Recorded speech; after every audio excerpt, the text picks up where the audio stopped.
Hey everybody, thought I would do a little question and answer on Mullet engine.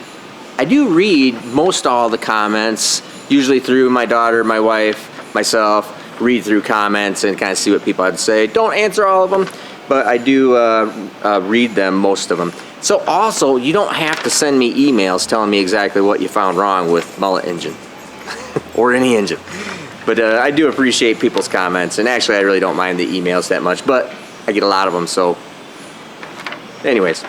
I thought I'd read some questions here. This is Mullet crankshaft. I gotta put on my old man reading glasses.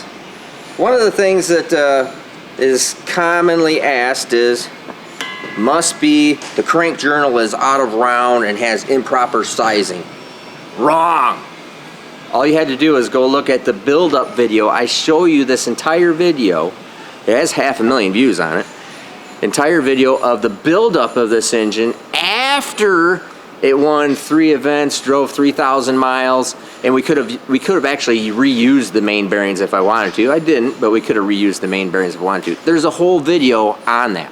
So this entire engine, crankshaft, block, everything was running perfect. Everything was great, abused, but everything was great. I show you the teardown video and I show you the build-up video. So a lot of times it's easier if sometimes before you make some comments if you actually watch some of the videos because their answers are in the videos. But it was completely running. Everything was fine. We just put new bearings in it, checked all the clearances. Clearances are all the same. Bing, done. Okay? So that needs to answer a lot of questions. It all of a sudden didn't develop, we didn't grind the crank. Didn't have to. We didn't do anything with the crankshaft. Put it back in the same block, different bearings, check the bearing clearances. Bearing clearances are correct, and that was it. So next thing, so that was the bearing size. Oh, somebody loves to comment on crankshafts are out of round. It didn't turn out of round all by itself. That's not possible. It was round, it was running, it was fine. That's what we're trying to figure out is what happened, okay? Then you had people that think that the housing bore on the block was out of round or in the wrong spot or shifted, something like that. Okay, logic dictates that if you have the crankshaft, if the bore of the block was over here and the crankshaft was here, when it was spinning right here, it would destroy the crankshaft and show indication of burn on that 4th journal on all the way around the crankshaft. Okay, so the only way that the crankshaft can be worn or have blacking heat on one side is if the crankshaft is out of round and it comes down and hits like this. Okay, if the housing bore is wrong in the block, it makes it all the way around the crankshaft. All right, so that's a good one. Let me read a couple more here.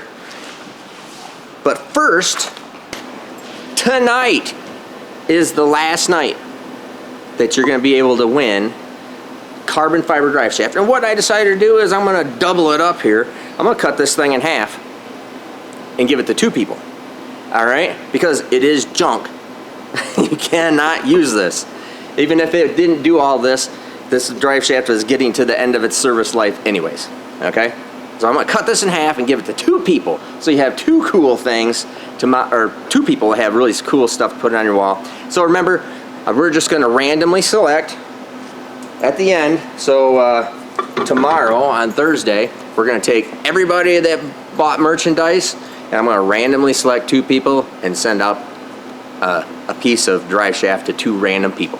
So that's how it's all working. Tonight's the last night. So make sure you go in there and get Love Big Boost, Cannot Lie shirt. It's awesome. Dare, any of the stuff that we got. Alright, so let's read some of these things. Would oil pressure dropping so low on hard decel cause the issue? Usually that would cause, we talked about that in the teardown video, back a video there ago when I did the build up and the teardown of this engine about a month ago. And talked about that. It definitely is not ideal. It definitely does not help anything. Did it hurt this? I don't think so, but it's not good. Oil pump wise, yes, the dry sump would always be better, period. That's something we're talking to Cletus about. Hey, just wondering if the rod's breaking, then whacking the block could have bent the crank enough to cook the half the main bearing quick. Possible. That's, you know, I think that usually what would happen here is when the two rods break, it pretty much shuts off, and it did. So it's really hard for the crankshaft to continue turning bent and turn black. That usually is a time thing. So something, and make the bearing black and spun. Usually, I mean, you're talking about something that breaks, car shuts off, it isn't even running for a second, and then somehow it magically blackened the bearing, destroyed everything, and blackened the crankshaft from excessive heat. Not likely. But at least it's at least a good theory. Let me read a couple more here. But first, let me show you exactly what you're going to see next week. The big HEMI is on the dyno. Check it out. All billet drag and drive HEMI for the garage shop and Vance in a Duster. Going to be running this thing. This has Motec on it. I don't tune Motec. I can tune Motec. I have tuned Motec. Motec is not my deal. I do Fuel Tech and Holly. So we're having, and I didn't have all the wiring harnesses. We don't have a lot of that stuff. So Oscar is coming to wire this all up and help with tune work. And we're going to be here. In fact, they're supposed to be here right now, and they haven't gotten here yet. So I'm all mechanically all set up. This thing's bad. You want to see this? Next week, we're going to, Lord willing, if everything goes right with this thing, we'll have a good video, good horsepower, F4 140, dual fuel, drag and drive, HEMI. Pretty cool. You get to see that thing next week. If you want to see the engine build, go back and you'll see that up on the end card or a link right here. Then, this is, just got this done also. So I showed you this stuff on when I got back from sick week. This is all done.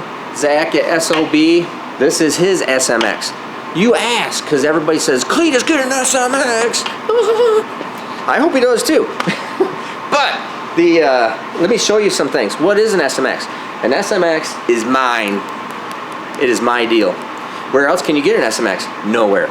Where else can you get an SMX block? Nowhere. Where else can you get an SMX cylinder heads? Nowhere. Can I put my cylinder heads on your SMX block? No, you can't. Can I put my block on your SMX cylinder heads? No, you can't. I make these billet cylinder heads here. I make this billet block here now. And intake manifold, everything. This is a all billet, all water jacketed engine. Water in, water out. Water in, water out. Water in, water out. This is an oil return line. So I mean, this thing is all sorts of shades of Billy Bad Boy. But it is not just a block. It is a complete engine. So you understand that. And it is capable of my stuff. Tom Bailey has gone 577 after winning drag week. 577, 260 miles an hour in a 2,800 pound car. I've gone 650s, 230 mile an hour in a 3,700 pound car after going through sick week. This is the ultimate way of going. So what Cletus decides to do, that's up to him. This one is Zach's. I'll do a little bit of a video for him just showing how things need to be plumbed, how things need to be run. But if you want to know what the SMX engine is, we'll also put up one of my SMX. In fact, I think we'll put up the me putting together my personal engine for the wagon. Is a real good video you'll like. And you can see how the stuff all works, how everything's all laid out, what's all there. But it is a complete engine. It's a cylinder head block, all billet, water jacketed, drive it to California, back to Michigan, back to California again. Don't care. And make 45,000 or 4,500 horsepower. So I wonder if the crank developed a twist in it from all the boost pressure being thrown at it. Possible. When running aluminum rods, the whole purpose of them is when they fail, they don't cut the block in half. I find it hard to believe that they are a whole lot stronger than high quality steel rods. Absolutely wrong. The aluminum rod in these applications is the strongest. It has the larger cross section in the beam, Steel rods in these kind of applications would have to be so big and so heavy they would destroy parts in order to get the cross-sectional area of the beam big enough to absorb all the power from cylinder pressure. So that's why if it was the case, then why don't you think about it this way? If that was the case, why don't the nitro cars with unlimited money and unlimited budgets, why don't they run steel rods? Because they break rods all the time. Wouldn't they just put steel rods in it and fix it? It doesn't work that way. Okay, next one. When Mullet did a wheelie, banged, scuffed down the track, the kinetic energy involved hitting the track along with the energy from rotational mass damaged crank. That's at least a rational thought. Anything is possible. I don't think so. This is another one. Could the dropped valve have caused all this?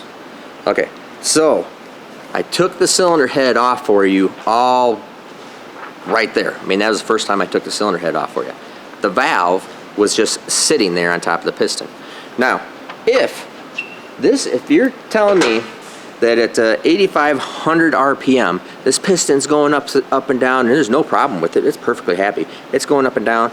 The valve drops, falls in here, a valve that is 350, and it somehow doesn't do any damage to the piston, doesn't embed in it, doesn't destroy everything here, and doesn't destroy the combustion chamber, yet breaks all the rods, or breaks these two rods. If that valve drops, when this thing is running, it is destroyed. It foobars everything. Here, there, everything, everywhere. It is mass chaos. So, no, the valve did not drop first. It is a miracle that the piston had to have broken. I explained this in the video. It had to have broken, sent the piston up, knocked the valve just came off and just sat there. Didn't do anything more. Oh, also heard all the cylinder bores were too tight on that piston and destroyed the rod. Absolutely not. You're absolutely wrong. Why are you absolutely wrong?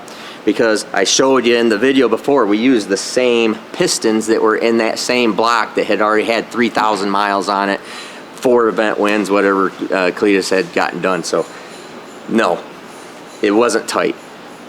I had to beat it out because I had a broken rod and destroyed in it. That's why I'm tapping it out. Okay, it wasn't tight. It never had a problem. There was no issue. There was nothing that changed. If anything, we honed the block. It actually got looser, not tighter. Only by like 1/2,000. So don't get your panties all bunched up. Okay, now did the 2 rods break at the same time, or did the first one cause the second one to run? No, it probably broke one. One bearing obviously was hotter than the other one, so it would have probably broken that. And then once that happened, it breaks one right beside it, so it's really common. Broken crankshaft. People wanted me to ring the crankshaft. I'll actually do that for you. This does not actually prove that it's broken, but just for your benefit, the crankshaft does ring. So what that means is it's not broken half. So, and even believe it or not, I can actually ring. I don't have a broken crankshaft right now, but you could actually have a broken in half crankshaft and it'll ring. So it's not really a viable thing to do. It is, if it was like broke and like hanging off, it's possible, but they just about ring all the time.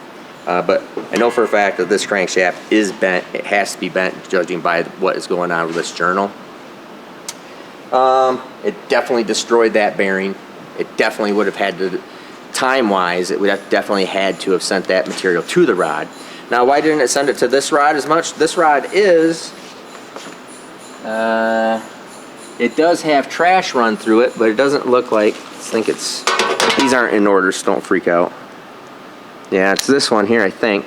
It does have trash run through it, and you can see that it started to grab it here, but no big deal. I think that's, some things in engine life are just coincidental. Don't know why. So let's see, what else we got? Tim, do we have any more that you could think of off the top of your head? Yeah, no, I did the aluminum rod one. Oh, I like the other one. This one is, why are your engines all blowing up all of a sudden? There must be something wrong. And are those the same rods that you used in your engine when it blew up? No. No. Absolutely not.